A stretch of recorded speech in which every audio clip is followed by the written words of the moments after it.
জীবনের সবচেয়ে কঠিন যুদ্ধ হয় নিজের হৃদয়ের সঙ্গে।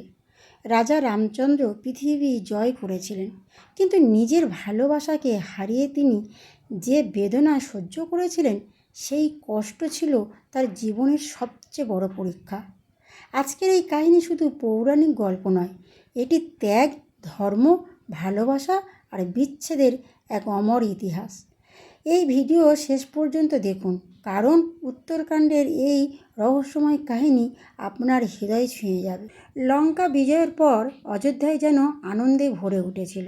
14 বছর বনবাস শেষ করে ভগবান শ্রীরাম, মা সীতা এবং লক্ষ্মণ ফিরে এসেছেন নিজের রাজ্যে। চারিদিকে শঙ্খধ্বনি, ফুলের বৃষ্টি আর আনন্দের জোয়ার। অযোধ্যার রাজপ্রাসাদে সেই দিন যেন স্বর্গ নেমে এসেছিল। ভরত নিজের হাতে শ্রীরামের মাথায় রাজমুকুট পরিয়ে দিলেন। সমস্ত প্রজা একসঙ্গে ধ্বনি তুলল, জয় শ্রীরাম, জয় সীতারাম। এরপর শুরু হলো রামরাজ্যের কেউ দুঃখী ছিল না, কেউ ক্ষুধার্ত থাকতো না। মানুষ সত্য কথা বলতো, ধর্ম পালন করত। বলা হয় সেই সময় অযোধ্যায় কখনো অকাল মৃত্যু হতো না। বৃষ্টি সময় মতো হতো, ফসল ভরে উঠত মাঠে। ভগবান শ্রীরাম প্রতিদিন প্রজাদের সুখ দুঃখ শুনতেন। একজন আদর্শ রাজার মতো তিনি সবার পাশে দাঁড়াতেন। কিন্তু ভাগ্যের লেখা অন্য কিছু ছিল। এক রাতে শ্রীরাম ছদ্মবেশে নগর পরিদর্শনে বেরিয়েছিল। তিনি জানতে চাইছিলেন প্রজারা সত্যিই সুখে আছে কি না। সেই সময় তিনি এক ধোপার কথা শুনলেন। ধোপা তার স্ত্রীকে বলছিল, আমি রাম নই যে অন্যের ঘরে থাকা স্ত্রীকে আবার গ্রহণ করব। এই কথা শুনে শ্রীরামের হৃদয় ভেঙে গেল, কারণ তিনি জানতেন মা সীতা সম্পূর্ণ পবিত্র। অগ্নি পরীক্ষার মাধ্যমে তিনি তা প্রমাণও করেছেন। তবুও একজন রাজা হিসেবে তিনি ভাবলেন, যদি আমার জন্য প্রজাদের মনে সন্দেহ জন্মায়, তবে রাজধর্ম নষ্ট হবে। সেই রাতে শ্রীরাম একা বসে অনেক কাঁদলেন। মা সীতা তখন গর্ভবতী, তার চোখে ছিল ভবিষ্যতের স্বপ্ন।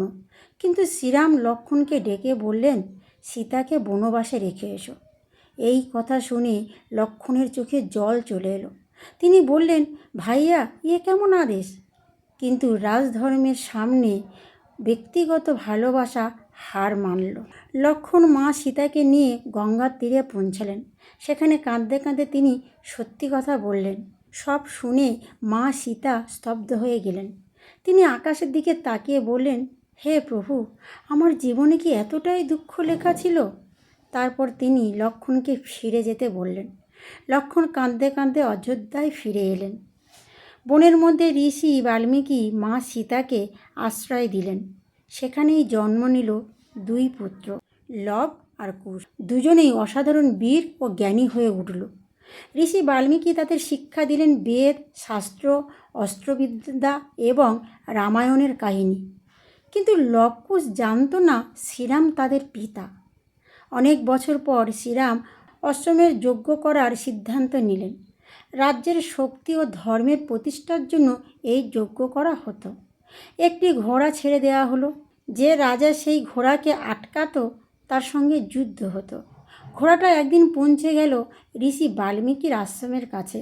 লব ও কুশ ঘোড়াটি ধরে ফেলল। লব ও কুশের সঙ্গে যুদ্ধ হলো। অযোধ্যার সেনারা এসে বলল, এটি মহারাজ রামের ঘোড়া, একে ছেড়ে দাও। কিন্তু লবকুশ রাজি হলো না। শুরু হলো ভয়ঙ্কর যুদ্ধ। ভরত, শত্রুঘ্ন, এমনকি লক্ষ্মণও লবকুশের কাছে পরাজিত হলেন। সবশেষে শ্রীরাম নিজেই যুদ্ধক্ষেত্রে এলেন। যখন যুদ্ধ শুরু হতে যাচ্ছে, তখন ঋষি বাল্মীকি সেখানে উপস্থিতি হলেন। তিনি বললেন, হে রাম, এরা তোমার সন্তান লব ও কুশ। এই কথা শুনে সবাই স্তব্ধ হয়ে গেল। শ্রীরামের চোখ ভরে উঠল অশ্রুতে। তিনি দুই সন্তানকে বুকে জড়িয়ে ধরলেন। সেই মুহূর্তে পুরো বন যেন আবেগে নীরব হয়ে গেল। কিন্তু শ্রীরামের হৃদয়ে এখনও একটা শূন্যতা। প্রজাদের সামনে আবারও সীতার পবিত্রতার প্রমাণ চাওয়া হলো। তখন মা সীতা পৃথিবী মাতাকে ডেকে বললেন, যদি আমি আজীবন পবিত্র হয়ে থাকি, তবে ধরণী মাতা আমাকে নিজের মধ্যে স্থান দিন। হঠাৎ পৃথিবী ফেটে গেল। সোনার সিংহাসন করে ধরণী মাতা প্রকাশ পেলেন। সবাইকে চোখের সামনে মা সীতা ধীরে ধীরে পৃথিবীর মধ্যে প্রবেশ করলেন। শ্রীরাম চিৎকার করে উঠল, সীতা! কিন্তু তখন অনেক দেরি হয়ে গেছে। সীতার বিদায়ের পর শ্রীরাম সম্পূর্ণ একা হয়ে গেলেন। তিনি রাজ্যের দায়িত্ব পালন করলেও ভেতরে ভেতরে ভেঙে পড়েছিলেন। একদিন কালপুরুষ এসে জানালেন, হে নারায়ণ, পৃথিবীতে আপনার লীলা সমাপ্তির সময় এসেছে। এরপর শ্রীরাম এক নদীর তীরে গেলেন। অযোধ্যায় অসংখ্য মানুষ তার সঙ্গে চলল। সবাই কাঁদছিল। শ্রীরাম ধীরে ধীরে নদীর জলে প্রবেশ করলেন, আর সেই মুহূর্তে তিনি নিজের বিষ্ণুরূপ ধারণ করে বৈকুণ্ঠে ফিরে গেলেন। তাহলে বন্ধুরা, এই কাহিনী আমাদের শেখায় রাজধর্ম ব্যক্তিগত সুখের থেকে কঠিন। সত্যিকারের ভালোবাসা কখনো শেষ হয় না। জীবনে যত বড় মানুষ হও না কেন, কষ্ট সবাইকে সহ্য করতে হয়। ত্যাগ একজন মানুষকে মহৎ করে তোলে। রামায়ণের শেষে শুধু যুদ্ধের জয় নয়, এটি ত্যাগের ইতিহাস।